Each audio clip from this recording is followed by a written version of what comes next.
And now, ladies and gentlemen, the So Bros Network proudly brings to you some in-depth movie discussion with our resident film critic, Brandon Vick.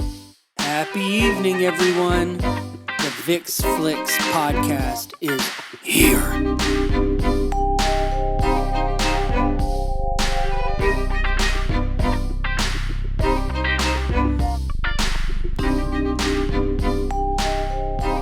Welcome back for another episode, a special bonus episode of the Vick's Flicks podcast for the month of September, right here on Nashville Movie Dispatch. You can check out all of our work at nashvillemoviedispatch.substack.com. I'm the host of the show today, the EIC at So Bros Network, Big Natural Stoney Keeley. You can follow me on Twitter at Stoney Keeley, collectively at So Bros Network. Joined as usual by the man whose name is on the marquee. He is a board member of the Music City Film Critics Association. He's a member of the Southeastern Film Critics Association. He's our resident film critic here at Nashville Movie Dispatch, Mr. Big Shot himself, Brandon Vick. Brandon, how you doing today, my man? Doing mighty fine. It kind of feels like fall. It does. My family left for school today, and it was cold outside. I don't know how early you got up yesterday morning, but did you guys have any fog over in your neck of the woods? Yeah, we did. Because it looked like a Stephen King novel outside our window. I could not see the houses at the bottom of our hill because the fog was so dense. I started changing our zip code to Maine, somewhere in Maine. I just thought, I'll just go ahead and do it. That makes perfect sense. Yeah. Yeah. I said, we live in Maine now. So I wrote it on my phone. So The Long Walk is hitting theaters on Friday. You have seen it. I know you want to talk about it a little bit today, but yeah. I think it kind of raised an interesting opportunity for us to kind of peel back a little bit and say, Stephen King has a hell of a bibliography. I mean, over like 200 short stories, 65 novels. The man sold over 400 million copies worldwide.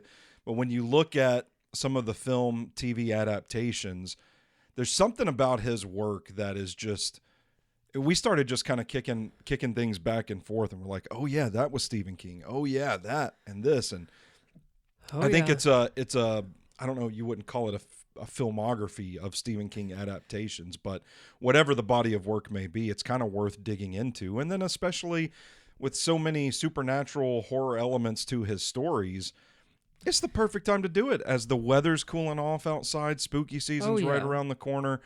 Just felt like a good time to discuss Stephen King and how his works have transcended into the visual mediums of film and television. And I always think, I was kidding around about, I don't know if people know this, but you can't just change your zip code to Maine. I think people bought that 100%. They know you're a truth teller, and you never tell fibs on this show. Correct.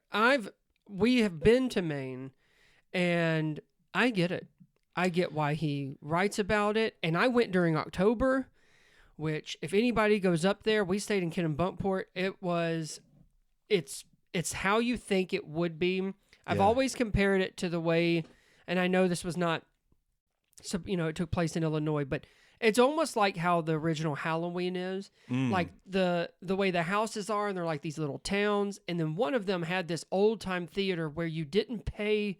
It was a free movie, but you you pay for popcorn and stuff, which is how they make money. But I mean, I'm talking like old school theater. And if I had the time, and they were showing Stephen King's The Shining that weekend, I guess. Well, very Which well. I'm starting to think maybe they played Stephen King shit like all month. I don't know. I mean, you could. You could fill a month. You could fill a calendar. After I put all of it together and realized where I was and him and everything, I thought, oh, that's probably the only movies they show. But yeah, man, there is a sense. But you know what's funny? And I feel like I should start by saying this. I don't think I've read a single Stephen King movie. A Stephen King book. And a matter of fact, I have a Stephen King book on my shelf that I want to read, but it's not any of the ones we'll talk about. And I don't know if you've read it, but Billy Summers. I haven't read Billy Summers, but I know they're adapting it. Oh, are they? Oh, okay. Yeah, it is on his. I think everything he writes they just adapt. I don't even know if it matters. Yeah, I think it is. Let's see here. Billy Summers, TBA, based on the novel of the same name. Okay. Yeah. I want to read that one. But I have seen a lot of the movies that are based off his books. Yeah. So. And I mean, like the thing that is so crazy to me, like he has a lot of novellas that are just really digestible stories, and we'll get into some of the names of titles that have been released in film versions that you will hear and think, I had no idea that was Stephen King. Oh, there's one right now in my mind, and I had no idea that that was based off of it, because I just would have never known. But Yeah. But go ahead, please. But I do think that I do think he's largely known for the creepy horror works. Oh yeah, I mean, I think he's kind of like the master of horror when it comes Yeah. to, and I think it's probably based on a lot of the earlier stuff. Not that, I mean, look, this year alone, including The Long Walk, there was Life of Chuck, which is a different kind of Stephen King Yeah. material. But then The Monkey, Yeah. it came out in February. There's a review of that on Nashville Movie Dispatch. It's also on Hulu now, I think, if you want to give that a watch. But that's a short story. Mm-hmm. That's a part. So it's kind of crazy how a lot of these are coming from like the very small, like short stories that are kind of expanded on. And sometimes it works, sometimes it doesn't. I want to show you something. This is going to make for great podcasting. Yeah. I'll try to explain it to everyone. I have an old hardback copy of Night Shift, and it's Yeah. even got like the weathered edges on the pages. Yeah. Let me see when this was released. The sleeve came off of it, but Night Shift is a collection of his short stories. Is this the fourth book he published? Because it says other books by Stephen King: Carrie, Salem's Lot, and The Shining. Oh, maybe. I So would think this there would be was- more on there if it was. This was published in October of 1970. And I remember the cover of the movie Night Shift, because there's a weird demon, long black hair, black jacket kind of thing. Did they? This is where we're going to start tripping over. Like, was it a film? Was it a TV series? No, this is film. But I don't think Night Shift itself. This is a collection of short stories. This is not a story itself. I think you're thinking of Graveyard Shift. Is that possible? Maybe, Because they made a film adaptation of Graveyard Shift, which is in Night Shift, if I'm not mistaken. Yeah, page 36. All right, maybe not. But I've got it up right now. I can see. But there's one with Henry Winkler and Michael Keaton. yeah, I don't think know that if was you're Stephen aware King. of that one. Is that then? What am I? Graveyard Shift came out in 1990, and it's got the skull, like the skeleton with the eyeball and the hard hat on. Yes, that's 1990. No, I'm thinking of some.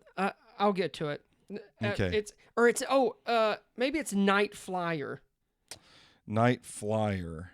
Is that a scary one? The Night Flyer in That's it. 1997. That's it. That demon thing with the black jacket. That's what I was thinking of. Yeah, that's gross. That's gross Yeah. looking. All right. I knew it had night in it, and I'm like, oh, yeah, I remember that. And where was this published in? Was it just a novel? know. It says a short story. Short story of the same name. See, I knew, like, he's got so many short stories that they turn to movies. And be like, well, what book is that in?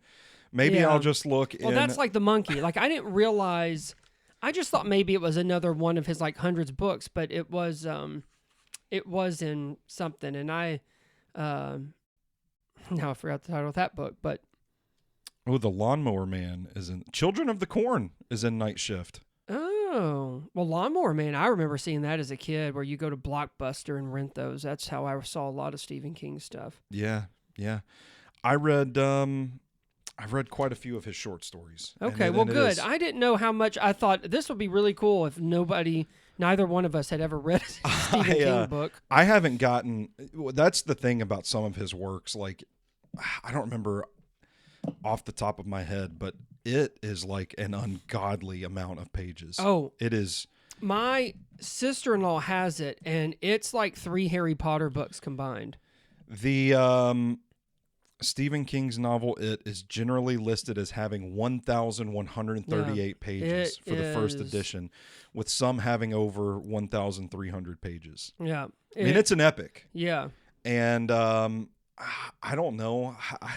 I like, who has the time? It would take me a year. It would take me a year to read that. I would never finish it. Now, thankfully, I do have like Night Shift. I do have another couple of volumes of his short stories. I like that version of writing where it's not like a short stories volume 1, but there's like a theme and it's titled off of that. And I've got a few of those around here. I have Joyland, one of his crime novels. I have another one of his crime novels, and then I've got a couple of his not horror things too. I really want to read The Shining, and I don't know the last time you've been to Target, but Target has released a new line of his books in paperback form that have been redesigned, and the graphic design is really really cool. Is it? There's a copy of The Shining that I'm like, oh, I really want that in my library. No, I haven't been to Target. Damn. Let's go. Let's stop recording and we'll go to Target right now to well, look when at the you new stop Stephen selling King books. movies, Yeah, that's a bummer. and I'm not going down this path with you today, but when their Black Friday became what it was, I started losing all hope. Every now and then I buy clothes from Target. Yeah. I also think Target is canceled now. I'm not sure. Target does not make clothes for fat guys. No, what you really mean is it's Goodfellow is the only brand they sell, and they don't make it. Yeah, so I am boycotting Target for that. Yeah. I haven't been able to buy clothes. What about Target. Maternity? I could. Have I you could gone go in over there? Buy me a sundress.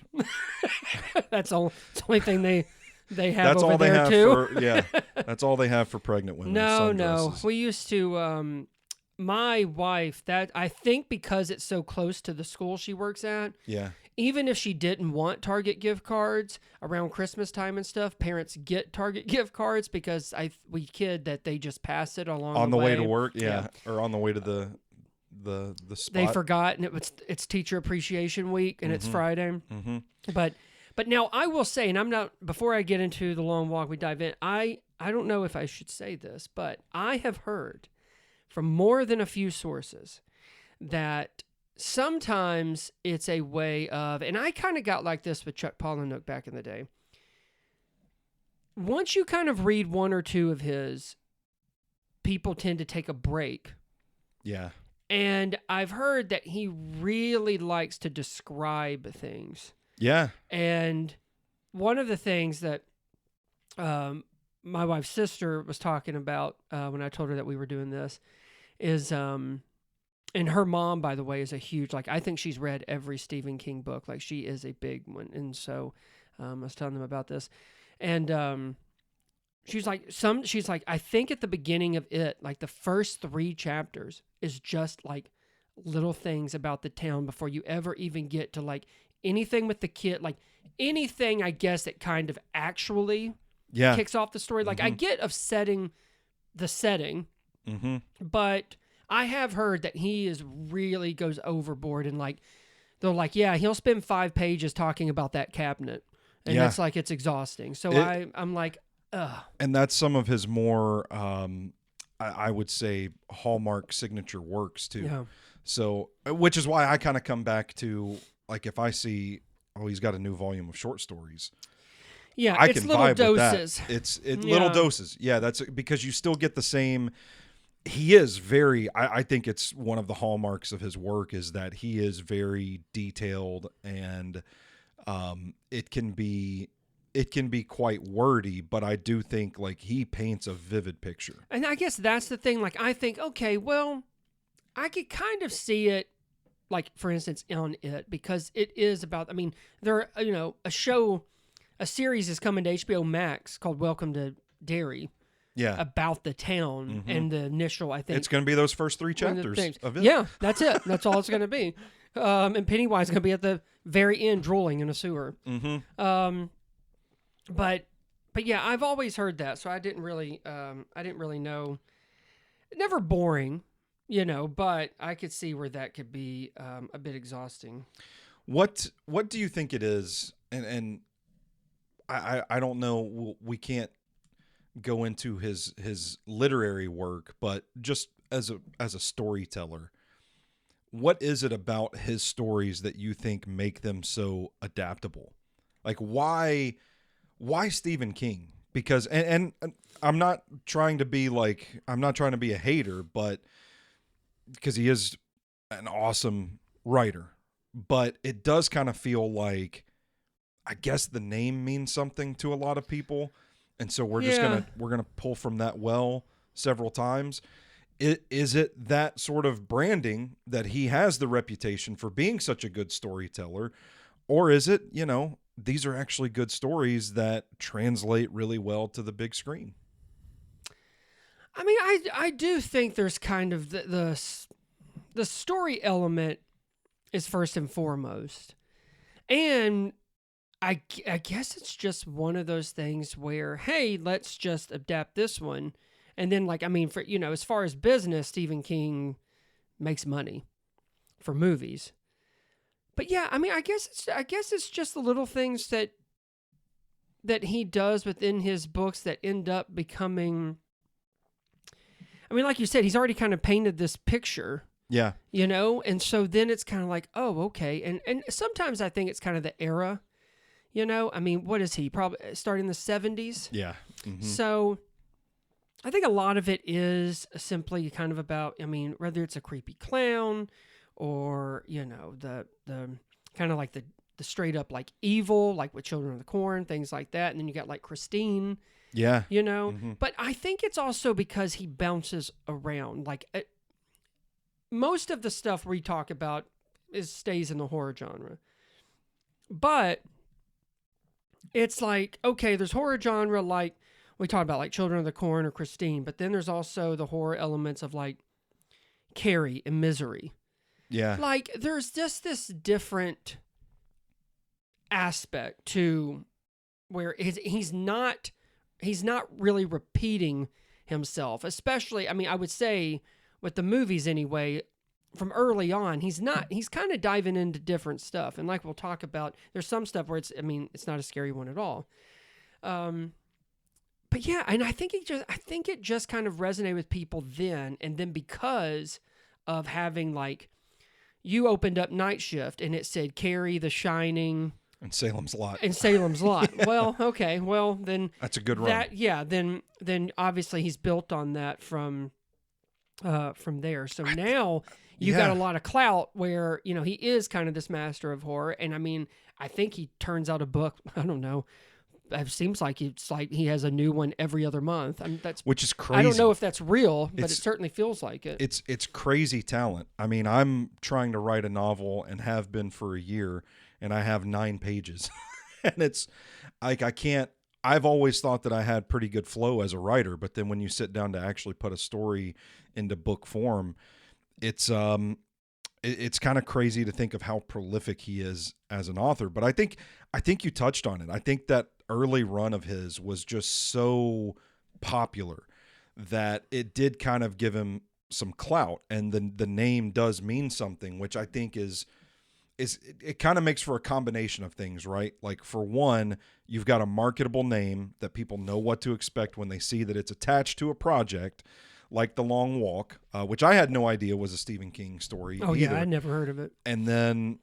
But then you see the name adapted from Stephen King, and you're like, oh shit, okay, like let's go. Still, yeah, it means something. Yeah. But then it is also the material itself, man. It's just very vivid. I would say like haunting imagery, stuff that you can read and just say, that's going to look fucking terrifying if we put it on a big screen in a theater full of people. Tapping into this is one of the big things that I think his work connects with people on, is that he uses like supernatural elements and horror to kind of tap into real fears that people have. You think about like the scary clown thing, which I don't know, like I've read some people think that, it wasn't until It that people were afraid of clowns, but So which came I first, don't the know. chicken or the egg? But yeah. I think there is something inherently creepy about clowns, and this is just one example that Yeah. he kind of taps into. So yeah. I think it's been there. Yeah. I think he just he has a platform that made the rest of the world be like, oh yeah. I Yeah. told you I wasn't the only one who thought that shit was weird. yeah, the keg is there. Stephen King just taps it. Yeah. I also will say, and I mean I don't blame them for it, but if you notice, if it's a horror movie, I mean, how many authors does their name bring attention? Where you say where it's like it's either on the poster, Yeah, like straight up Yeah. on the poster. Sometimes there's nothing else on the poster man, that's crazy to think about. of author. You know what I mean? Of like author stuff where they'll say, "Oh, you know what? That was." I mean, I don't even think you get stuff like, let's just say like well, she's not a good example, but like James Patterson, like if some stuff's from him or some stuff is from Cormac McCarthy, that's not the first thing you're gonna see. I know this is crazy, but my brain immediately goes to like It Ends With Us and all the coho craze. But even then, I don't think that they put Colleen Hoover's name on the poster or anything like that. So, Well, yeah. I mean, I really they'll don't say know. like from the best-selling series by so and so, like when Twilight came out, like. But that's but that's not. It's not the same. It's No, not it's not the a same. body of work. You're talking like 65 films or something like that have his name on it. Man, that's a really interesting question because, I mean, you think of like stuff that like Anyone But You, I guess it's not an adaptation. It's an inspiration of a Shakespeare play. But like you don't even see Shakespeare's name on shit. No. Hemingway, like there are a lot of No. movies based on his stuff, but you never really see it in the. It's not market. I mean, it's not in part of the marketing, but I feel like at the same time, they don't put his name on there for like Life of Chuck, Yeah, for instance. That's just the newest one that Tom Hiddleston. So they know this how this works, and I'm assuming he does too. Which I don't know if he really cares once he's got his money, because now he'll promote and be like, oh, this is scary, and this, and that's neither here nor there, because I don't think all of his stuff is that. But yeah. but even and I won't specifically say the titles till we get into it, but even some of these movies that I enjoy, I forget that Stephen King actually wrote them. Yeah. I just know them because of who was in them, or some stuff I just remember because like, oh yeah, that was like nominated for like 5 Oscars and stuff like that. So let's dig into it then, Okay. because this All is a vast filmography.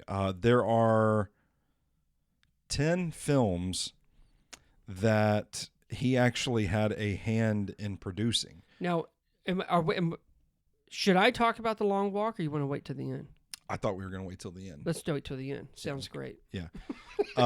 Where he either was an actor in the film, pops up Oh in yeah, a role, he was. Yeah. or he actually like wrote the script for it. So Okay. I didn't realize it. Creepshow is based on a couple of his short stories. Yeah, I didn't either. That made sense, but that was like early King. So that I thought maybe that's why. That was 1982. 85, you had Cat's Eye, which he wrote, which is based on a couple of his short story.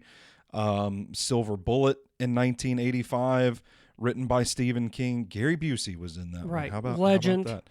Based on his novella Cycle of the Werewolf, which I haven't I read, guess you but know what Silver Bullet's about. I'm going to have to, I might look on that. I might look for that on Thrift Books later once we get off the show.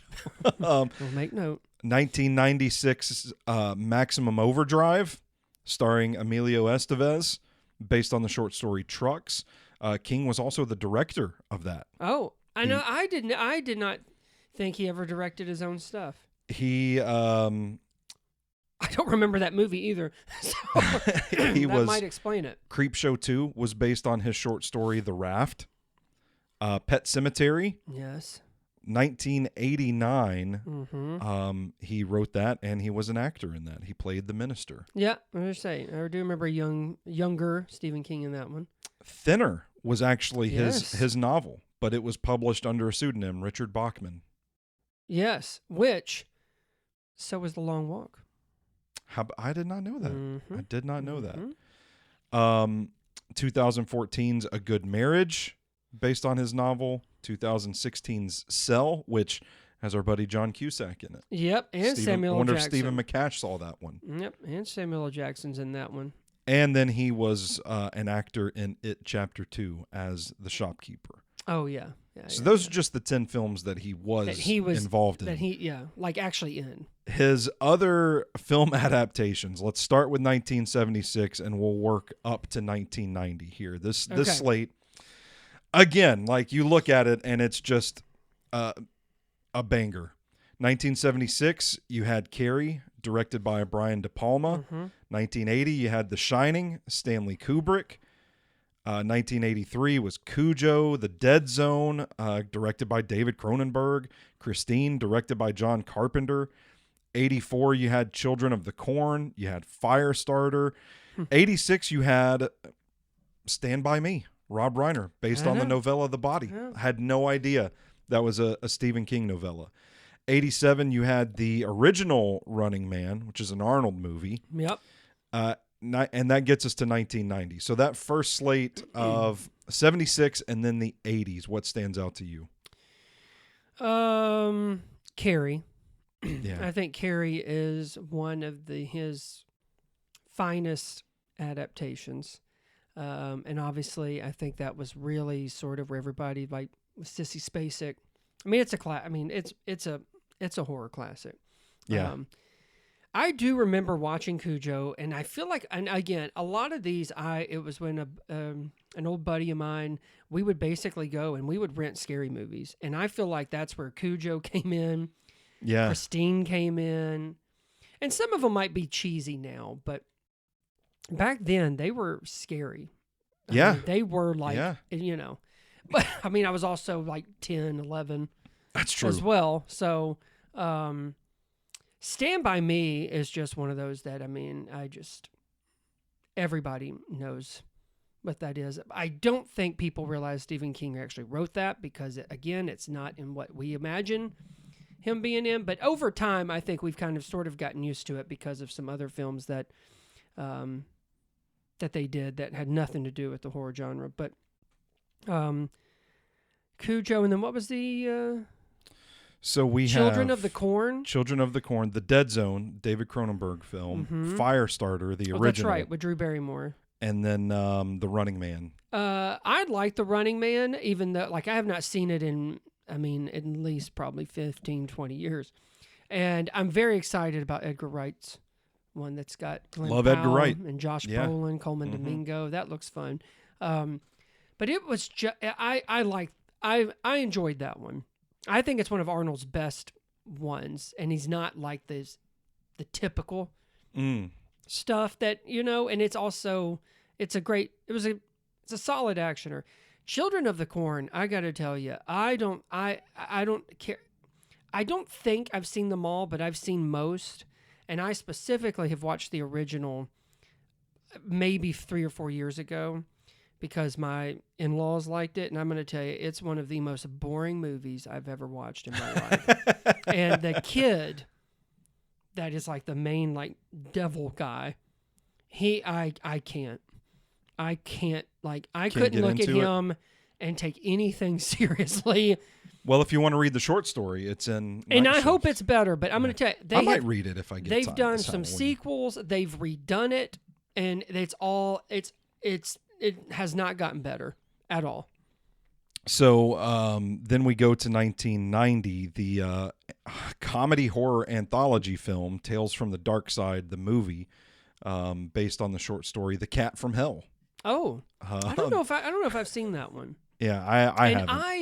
I remember seeing stuff about the Dead Zone, but it wasn't the movie. It was like the USA Network sci-fi show that had was it Anthony Michael Hall? I don't know, but anyway, and I think the Dead Zone, was that Walken? Is Christopher The Walken Dead in Zone. Let's see. that was the film 83? stars Christopher Walken. that? Okay, Yeah. all right. So there you go. But no, I hadn't seen that one. Then you had Graveyard Shift, based on the short story of the same name. That's the one with that demon thing. With No, the that was Night Flyer. Oh, damn it. Okay. The Graveyard Shift is it's a skull. Oh, that yeah, with still the has an miner's hat. eyeball Got with it. a miner's Got hat. it. Yeah. Got it. Then you had Misery in 1990, Hell directed yeah. by Rob Reiner. The Dark Half in 1993 was George A. Romero. So I mean, Oh, some wow. talented filmmakers. I see why he taken on. Yeah. 93 was also Needful Things, which I'm not familiar with that one at all. a horror film, but I had not. Ed Harris is in it. I love me So some maybe- Ed Harris. Yeah, maybe we need to put that on the spooky season calendar Yeah. for next year. But no, I don't know. I certainly haven't seen that one. 1994, The Shawshank Redemption. Hell yeah. Based on the novella Rita Hayworth and Shawshank Redemption. That was one I did not. I didn't see that one coming. 95, you had The Mangler and Dolores Claiborne, Oh which yeah. Had Kathy Bates, was in again. Jennifer Jason Leigh, Christopher Plummer in that. Very well. That was a Taylor Hackford film. Who went on to direct Ray. Yeah. The Night Flyer, which we discussed earlier, That's was 97. the one. Yeah. 1998 was Apt Pupil. Oh yeah, that was one of what's his name's last movies that passed away. The kid. Ian McKellen's in it, but then Brad Renfro. That's it. Yeah. And then he wrapped up the 90s with The Green Mile in 1999, which another surprise. You would not think that's Stephen King. What are the standouts, you ask? They are probably two of the best films that of the 90s is The Green Mile and Shawshank Redemption. Yeah. I'm a big fan of Misery. I actually just rewatched that. I think maybe just a few years ago for actually I think my wife picked it out while we're watching, but it's great. That whole first of all, that scenario, I'm sure King has had some type of connection to of someone being obsessed, or they want you to write this next book. And the fact, I could so see someone saying, I'm going to end this character and people freaking out. And it happens today, just in a different way. But the setting and James Caan is great, but Kathy Bates, I love. She's tremendous in it. Really, what's your favorite Kathy Bates movie? Oh, Misery's up there for sure. Yeah, I feel like that's one of the ones that She comes is to for mind sure when up people there. think about her. I always loved her in About Schmidt. That's what I was going to go with. Her yeah. and Jack going back and forth was funny too. And I think, she's also done some, it's Bobby Boucher's mom and stuff like that, and the Waterboy and things. But yeah, Misery is, that's probably, if that ain't the top, it's really close. 2001, you get Hearts in Atlantis, which is based on... That's the one that I totally forgot he even wrote anything like that. That's based on the novella Low Men in Yellow Coats, which is actually a tie-in to the larger Dark Tower series. So that was kind of surprising. 2003, you had Dreamcatcher. In 2004, you had Secret Window and Riding the Bullet. 2007, you had 1408, No Smoking, and The Mist. 2009, you had Dolan's Cadillac. Wes Bentley, Christian Slater. How about that? Yeah. It feels like we're kind of cooling off here in the 2000s after that run in the 80s and 90s. Yeah, and I'm a big fan of The Mist, and I think one of the things, it's so well done, but it's also one that people talk about the ending. At least the movie. That is the third time that Frank Darabont did a Stephen King adaptation. Yeah. I think he did Green Mile and he did Shawshank Redemption, The Green Mile, and then he came back for The Mist. Yeah, so he really got some good yeah Stephen King shit. But yeah, it is kind of cooling off. I thought 1408 was a disappointment. And what was the other one with Wes Bentley and Christian Slater? I have no idea what that even is. Dolan's Cadillac. Yeah, I'm not familiar with that. It's or a Canadian crime film. Maybe it wasn't even It may released. not have been in theaters. Yeah, I don't know. In the 2010s, we start kind of revisiting. This is where we see a couple of the remakes come in. Carrie is remade in 2013. Yeah. And then you had Mercy in 2014. In 2017, you had It, the reboot. Gerald's Game, which was directed by Mike That's Flanagan. great. 1922. It's Thomas Jane in it. The Dark Tower, which I think is... Ooh. Was The Dark Tower originally meant to be like a franchise? Because you look at, like, it's 8 novels that's like 5,000 pages worth of words that you tried to get into a single movie. No, it was supposed to be a franchise. Was it? And if I'm not mistaken, I don't know if this was before or after, but then there was talk about a limited series of doing something, and like almost kind of like the way Last of Us is doing now. Yeah. Where, maybe each season was a piece of the overall series of the whole books. But dude, that one was such a disaster. I mean, it's not a good movie. 16% on Rotten Tomatoes. I think people of the books were pissed, and then people that just wanted to see Idris Elba and Matthew McConaughey, they were pissed. So that wasn't touched. I think because of the way TV is now, that Dark Tower is going to be revisited. But there's no doubt in my mind that it will not be a movie. I haven't read any of the Dark Tower novels. I mean, truthfully, I'm kind of intimidated by it because it is an undertaking. But people do seem to... I don't know much about it other than it's a story that also kind of ties in that there are a lot of references to a lot of his other stories and that it's kind of sort of the backbone of this Stephen King universe. And there's a lot of stuff in it. And that kind of makes me want to go through it and kind of read because I like doing that stuff. I know people love it. But it has to be a beast to be able to put that on screen and I guess give it justice. But I mean, you have to think, and we're only talking about films, but I mean, The Outsider, The Stand, it with Tim Curry was a TV series. It was not a movie. I know. And I think a lot of people forget that. And so was Salem's Lot. So when they say, hey, did you miss it? No, it just was not done because Salem's Lot, I think, is one of the last ones before we got to this year. Yeah. But anyway, it was, and it actually crazy just went to HBO Max. Yeah. But yeah, I could see the Dark Tower being revisited, but it's going to take somebody that probably did like Last of Us or maybe even a Mike Flanagan to really kind of revamp that. But I think TV can handle it now. 2019 was a big year. You had the reboot Pet Sematary, It Chapter 2, In the Tall Grass, which I think was... That's Netflix too. Yeah. I just saw something that actually just blew my mind. I did not realize until this very moment that Joe Hill was Stephen King's son. Have you ever read any of Joe Hill's stuff? No.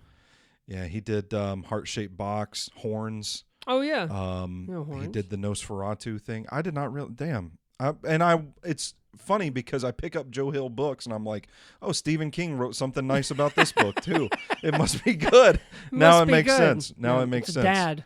Yeah. In the Tall Grass, based on the novella of the same name. What brought his name up is that he co-authored with his son, Joe Hill.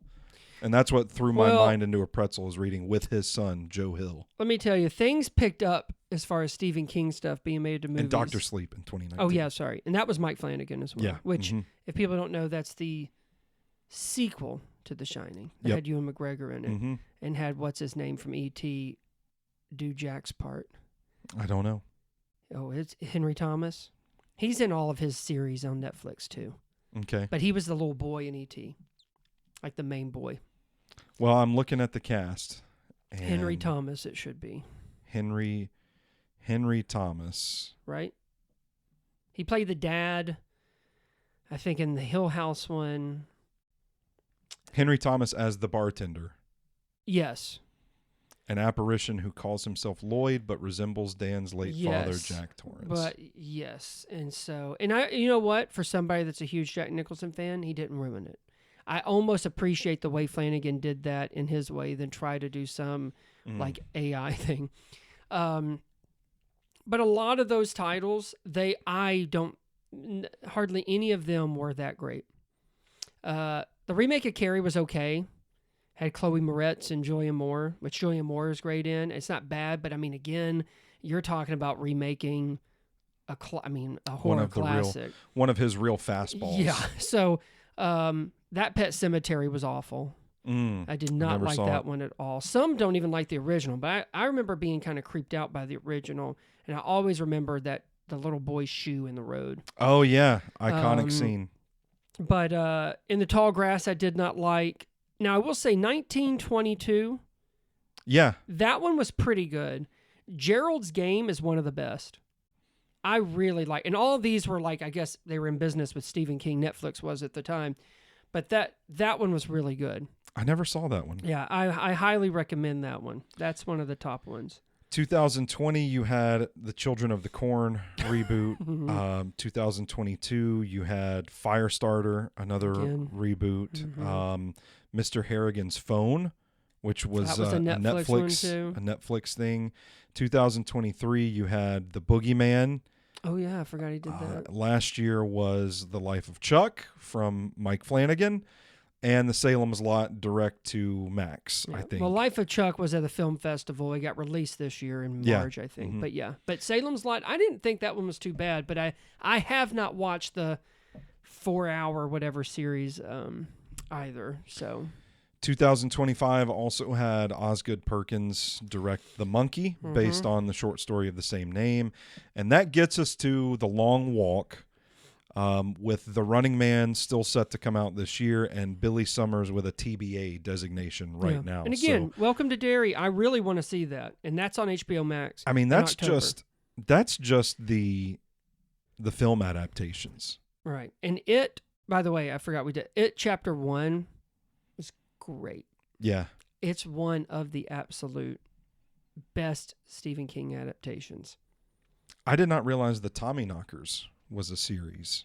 Oh, I didn't miniseries. either. I thought that was a movie. I thought that was a movie too. Yeah. So, but it just goes to that point, like, and then there's a series seeing about a television film for Carrie.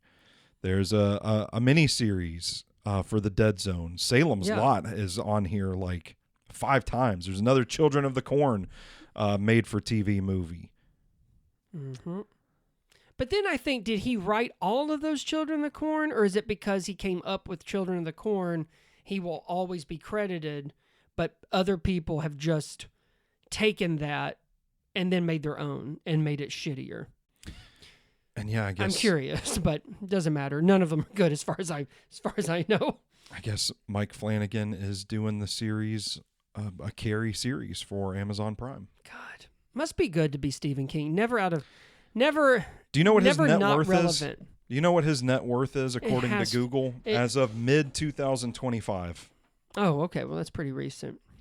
I mean, between the books and the movies, it's got to be. Is it over 300 million? Yes. Is it over 500 million? It's right at 500 million. And he gets to go live in Maine and just call that peaceful place home. Yeah, and start trouble on Twitter. Must be nice. Yeah, he is a Must be nice. He loves it. A Twitter rascal. Yeah, yes, he is. So that's, man. Yes, he is. I mean, throughout the years. Listen to those. I mean, you just talk about like Carrie and It, and by the way, all of his work has affected every possible generation. Whether you liked that Carrie or this Carrie, or you didn't know shit about Tim Curry's Pennywise, but you got to see Bill Skarsgård's. Like, it's crazy to me. On young or old, I would imagine everybody knows who Stephen King is, even if you don't like. There might be people who absolutely knew he wrote The Green Mile and Hearts in Atlantis. Yeah. But there is something for everybody. And I mean, I would probably say his most popular, I feel like, at least like when you say his name, I feel like it's probably either Carrie, The Shining, or It. Those were the 3 that I was going to say. I feel top like of just like if I said his name, that's who. Like, oh yeah, and he wrote. If we're doing a Mount Rushmore, I think I might put Pet Sematary there. The original? Well, I just mean. Oh, you mean for him? Yeah. Yeah, I would say Because I mean, like The Dark Tower is big, but I feel like that's one that is for the diehards. But as far as like the casual person you just walk up to on the street and be like, name a Stephen King book or name a Stephen King movie. Let's put it this way. I think one of those at least probably introduced you to Stephen King, even if that's not your favorite. Yeah. You knew he wrote that. Yeah. So do you have a film adaptation Mount Rushmore of Stephen King? I do, but can I share something really quick? I talked about this. Go for it. I'm bringing back up. So my sister-in-law has read quite a bit of Stephen King. Now, she has not seen a lot of the movies. Mm-hmm. So I'm like, well, what would be your like favorites? Hers was, and I don't think this should be really surprising, was Carrie, The Shining, The Mist, and Misery. Oh, yeah. Right? Yeah. So then I asked my mother-in-law, who has read all of the books. And what's funny is, and I was going to say it then, but I thought I'd wait. Her all-time favorite is Silver Bullet. Really? And she says that it's based off the cycle of the werewolf. Which is what I Yep. Yeah. And she said it wasn't a very big book at all, but she thought that all of the stories combined were super creepy. She thought as far as from book to movie that Christine was really good. Okay. She said the original Pet Sematary was super creepy, and that she thought the book was pretty scary. Mm. And then she said, of course, the most well-known is The Shining. It's a good movie as well as a good book. And then, to my surprise, even though I remember this movie because that witch would say thinner and brush his cheek, it's not a very good movie. But my mother-in-law says it was a great movie based off a story that he also went by Richard Bachman, and she gave a shout-out to Thinner. For me, mine's a little different. I would go with Green Mile. I would go with Shawshank Redemption. I would go with... Just off the movies, I would probably go with Carrie and The Mist. With Stand By Me being very close. Stand By Me would be up there for me. Yeah. And Misery. And I'm about to talk about The Long Walk should be somewhere in their presence. We'll get into it. We'll get to that in just a sec. Get into it. Go for it. Oh, they said, get into it. I'm like, I will. Don't you worry, I will. What better time than now? Do you have any parting thoughts on Stephen King before you shift gears and talk about The Long Walk? What a How career. Many people, first of all, the fact that you could just write those books, but the fact that how much of a legacy is it that you have the page and you have the screen. And a lot of these have been well accepted. They've been very successful. They've been award winners. Obviously they're not all hits. Yeah. But there is something to his stories, to the voice, to the, like you said, to the picture he's painting. And the cast and filmmakers that have been able to do it. And then you have someone like Osgood Perkins, who I think writes a movie every day. Yeah.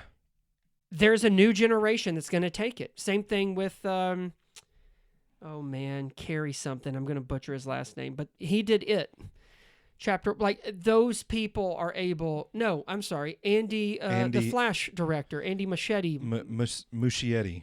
Yeah, I don't. He did butchered that. So there is, and I think all these will go through another run, and another 30 years where someone thinks in 2035 we need a new Misery. Cycle of the Werewolf is apparently hard to find because I bet she has it.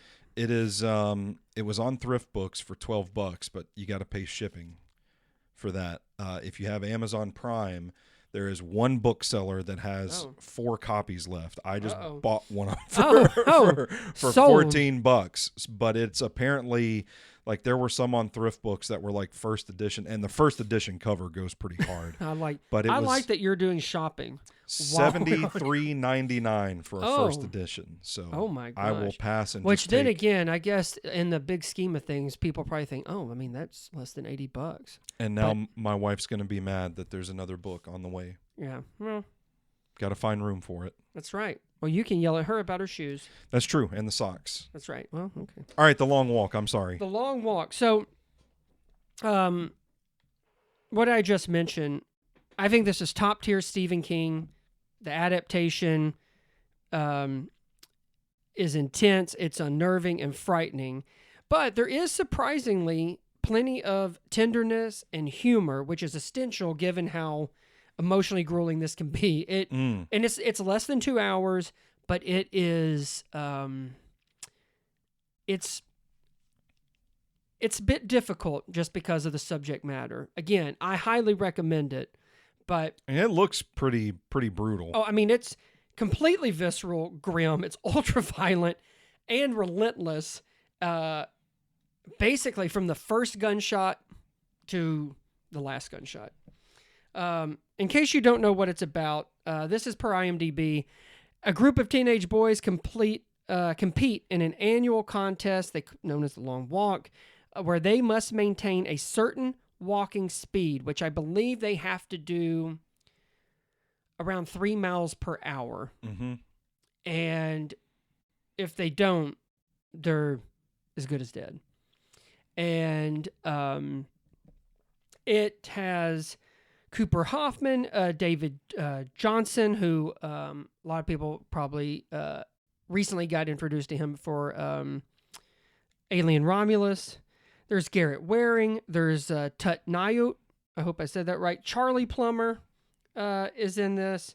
Ben Wang, he was in he's in that new Karate Kid movie. Mark Hamill's in it as the Major. He really plays it up. Judy Greer plays Cooper Hoffman's mother. Jeannie Garrity, she's only in it for maybe, 8 minutes, but she's great. And if anybody knows who Judy Greer is, it doesn't matter how much time she's on screen. She's fabulous in everything. And then Roman Griffin Davis is in it, and that's Jojo Rabbit. Oh, he's in it. Jojo Rabbit's in this movie. So they have, it's a hell of an ensemble. But we were talking about with the novel, he wrote it, and this was Stephen King's first novel, and he did it it was his first, and was when he was 19. Damn. But it wasn't published until 1979, and it was under Richard Bachman. Yeah. And I think there's a lot of, and I think this is intentional, but there's a lot with the book from what I have, when I did a little bit of research, and it's definitely in the film, themes of kind of the limitations of the human spirit, the critique of kind of a totalitarian regime, and sort of what the Long Walk is used for in many ways. It's about the human endurance. I mean, just certainly physically and very mentally, considering what all is going on as you're trying to keep up this certain speed, or you're as good as dead. It's more than just hinted at, but there is an interesting element to sort of the gross side of kind of the sensationalism in society, the spectator. Like, people know what it is, and considering the graphicness of it all, but the fact that, like, you have people, like, in the movie, they're, like, kind of sitting on the side of the road, just kind of seeing, like, oh, maybe we'll get to see some, there's a scene where kids see a violent act happen, and, they're trying to say, like, go, run away, but then you think, well, what does this do, like, every year? And the mindset of people, and that it's almost like, to me, I just think, like, it's almost like when people just went to the Coliseum to watch people just die. And it was like, people are cheering. Like, it's like when we go to watch football. So there's something about it. And there's, and I think, honestly, what really kind of took me by surprise, I have here kind of, it's the complicated aspect of, like, friendship. But in this one, it's all guys. But it's also, that's where the tenderness comes from. is sort of these friendships, relationships that are formed, and the whole time. And again, there's banter, and there's, they're taking cracks at each other while like only one lives. Only one kid lives. That's the point of this. Francis Lawrence is the director, and he's the perfect guy for this because he knows a thing or two about dystopian stories, because he's directed The Hunger Games. He directed Catching Fire, the Mockingjay ones, which ended up being a 2-parter, and the last one, which is the Ballad of Songbirds and Snakes. So he's been in it. Yeah, and so he does I think he does a fantastic job exploring these powerful themes we were talking about, and it's mentioned in the movie of really trying, like, within this hour and 40-something minute movie, is trying to find the light in the darkness. So I was telling someone as soon as we got out, because I actually got to see this a couple weeks ago. This is, don't get me wrong, this is a horrifying film, but not in the sense of like Graveyard Shift and Pet Cemetery. Yeah. It's scary because there is a real truth to it, and sort of kind of just the way humanity is and can be. But I wrote down, like, through the absolute horror of this long walk, there's always this glimmer of hope for humanity that refuses to die, and it's within these characters and within, like I said, this camaraderie, this brotherhood that is forming under such, fucking awful circumstances. I read a thing, so this is on Entertainment Weekly, where it says Stephen King criticizes almost pornographic violence in superhero movies, and he's talking about how you never see any blood. In the article, it says Stephen King is not one for holding back when it comes to brutality, a trait he believes more superhero movies should adopt. It says the prolific author compared the way violence is depicted in superhero movies, such as some in the MCU or DC, to what he wanted for the film adaptation of his book, The Long Walk. He's quoted saying, if you look at these superhero movies, you'll see some supervillains who are destroying whole city blocks, but you never see any blood. And he said, and man, that's wrong. It's almost like pornographic. Now, I will say in the article, it goes on to basically talk about, there's a rating of PG-13. Don't forget, kids, Disney owns Marvel. So, but he said he added of the way violence is presented in The Long Walk. He's quoted, said, I said, if you're not going to show it, don't bother. And so they made a pretty brutal movie. And yes, they did. Oh, boy. Said, but King was very clear about the one condition he had for the adaptation of his novel. Viewers must see the teenagers being shot. He insisted that they do not turn away from it. And that is crystal clear from the very first kid that gets it. Wow. And speaking of the cat, so one of the film stars, his name is Tut Nyot. He had previously told Entertainment Weekly that filming the movie was not an easy feat physically or mentally, which I totally get that. He's quoted as saying, we're actually walking. It's something that I don't think has ever been done. It's just constantly on the move. So mentally, just getting into that headspace and just staying locked in and treating every scene as if it's new, because we're doing it so many times. He says we filmed one scene a day. Man. That's how they shot it. They were talking about, like, they made a pretty brutal movie. Let me tell you, there are parts that, there's no other way to explain it than to say it's disgusting. And it is, it's a brief, like maybe 1 second, where a kid twists his ankle. And and he's walking on that ankle, and they show it later, and it, like, I can handle, like, Saw and stuff. I just don't really, but show me something that, like, could happen, like you could do that, and what if you had to walk somewhere to get, like, help? So there's a part where that's dealing with scraping across concrete, and give it up for the sound design because it sounded awful. And There's also, which in case you're wondering, people are walking with their pants down, shitting on the road as they continue. You got to do what you got to do. It's life or death. And Yeah. I actually think that's a quote in the movie. Got to do what you got to do. Yeah. So I talked about the cast. It's an excellent ensemble. Everybody really does a great job. Obviously, Hoffman and Johnson are the heart and soul of it from the moment that they introduce themselves to each other, and just that friendship that is formed and how it's formed and the conversations they have when it's just them two is it brings out a lot of emotion that I don't think you would expect by just something that says written by Stephen King, and even the previews that give you, because this isn't just some action horror movie of kids die. Like there is a point to it.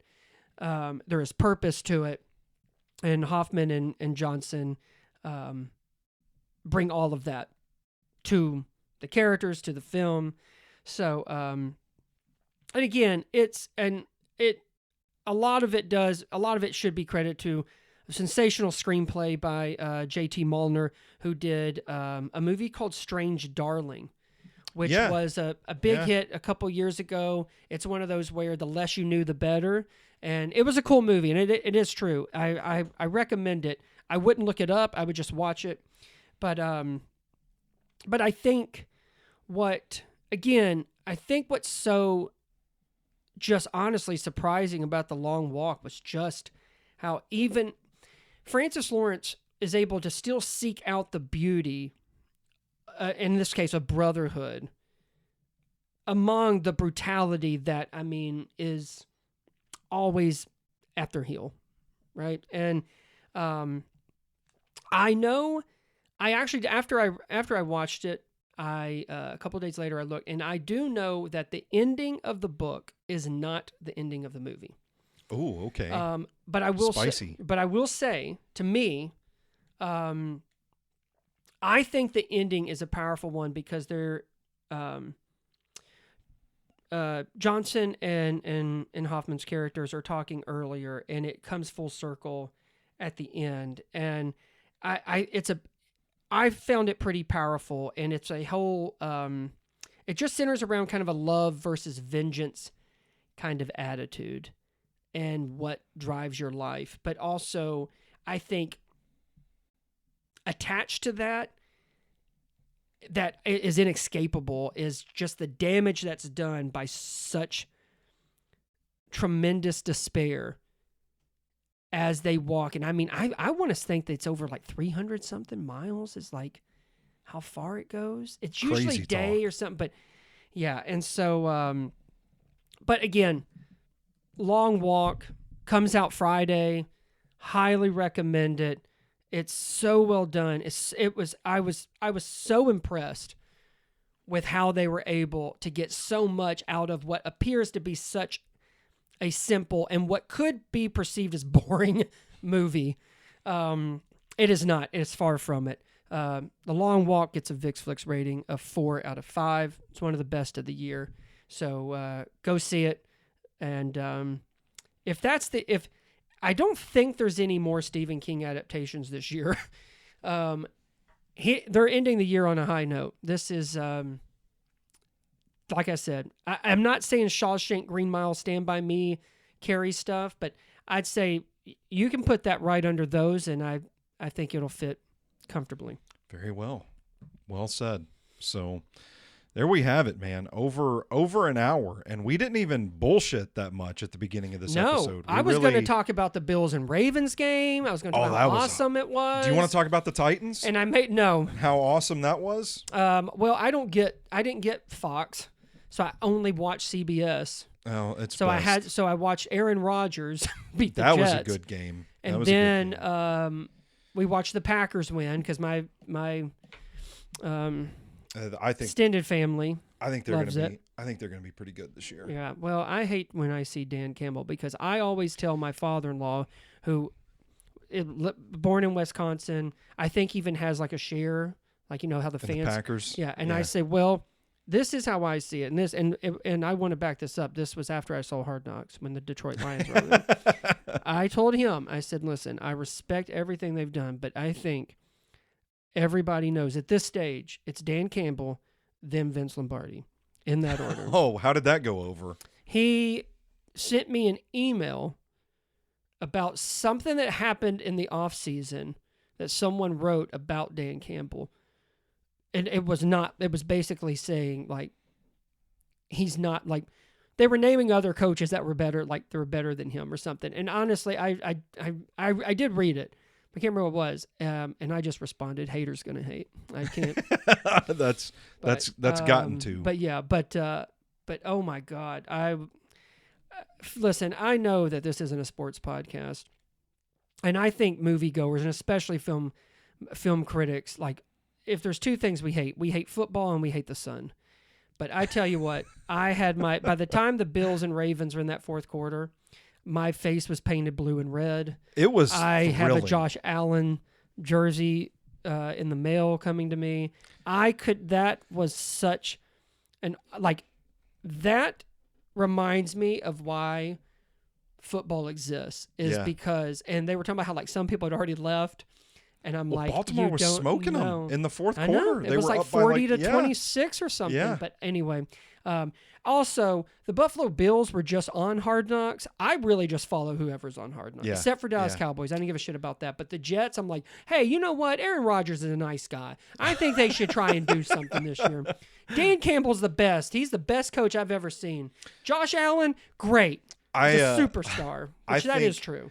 I think we'll see Baltimore and Buffalo again, and I think the next time we see it, it'll be for a berth in the Super Bowl. I think those are the two best teams in the conference. I really want, and if anybody watches Hard Knocks, when they show you those the history of the Bills, and they talk about the 90s, I'm like, just give them one. Just give them a Super Bowl. Yeah. Just give them one. Yeah. Well, I'm glad I got to talk about it because that game was like, holy shit, what a way to kick off Sunday Night Football. Then, like, they were like, oh, but tune in for next week. It's like Vikings is someone. I'm like, no. That's going to be hard to top. I'm out. 41-40. I mean, that's and the kicker. Something. He was like, he didn't even know everyone's names. With Prater, yeah, he didn't even know everyone's name. There. And then they hoisted him like Rudy. Yeah. Your favorite football movie. They hoisted him like Rudy. Which came out Monday on Nashville Movie Dispatch, our That's movie review rewind on Rudy. Yeah. So we're just a football talking podcast here on Nashville Movie Dispatch. But no, I don't care about. All I had to do was look at the score for the Titans, and then I saw you guys talking about it and about really the coaches, and I just thought, oh boy, what a fun season it was. It's gonna be the worst possible way you can lose a game, where it's like, I've seen clips. You're outmatched from a personnel standpoint. The Broncos are head and shoulders above you in terms of talent, not a team that you really had any business beating. And then you go out there, your defense plays well enough, your special teams plays well enough, even your offense, I think, played well enough to win that game. And it's the coaching staff that just fumbles the game away. And you talk about like every game coming down to a handful of plays and all of those plays going towards the Broncos. And it's a game that a team that won 3 games last year comes into this season with some positive momentum.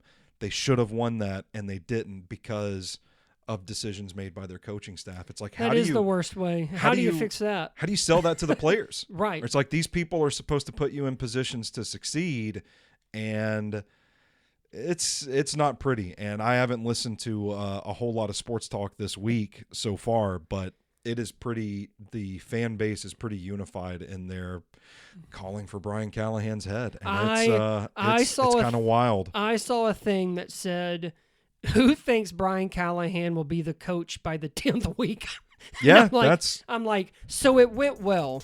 Yeah, so people probably stopped listening, but well, I'm glad I was able to, at least, because most of the time I can't really talk football. I can only tell you certain people, but when Derrick Henry fumbled, I thought, take that. Yeah, that's what you get. Take that, King. Never mind your 166 yards. Yeah, I don't care what you just and 2 did. touchdowns. You did it. Yeah. Oh, man. Well, that's going to do it for the Vick's Flicks podcast. He's Brandon. I'm Stoney. Rate, review, subscribe. Hit up NashvilleMovieDispatch.substack.com for all of our work. We're only a couple of months away from the 2025 iteration of the Nashville Movie Dispatch Movie Annual hitting shelves. And by shelves, I mean Amazon. Right next to Stephen King stuff. But you can prep for its release by picking up our 2024 Movie Annual. So just search mine or Brandon's name on Amazon. The book will pop up. Subscribe on Substack, Nashville Movie Dispatch. Until next time, for Brandon, I'm Stoney, and you stay classy, moviegoers.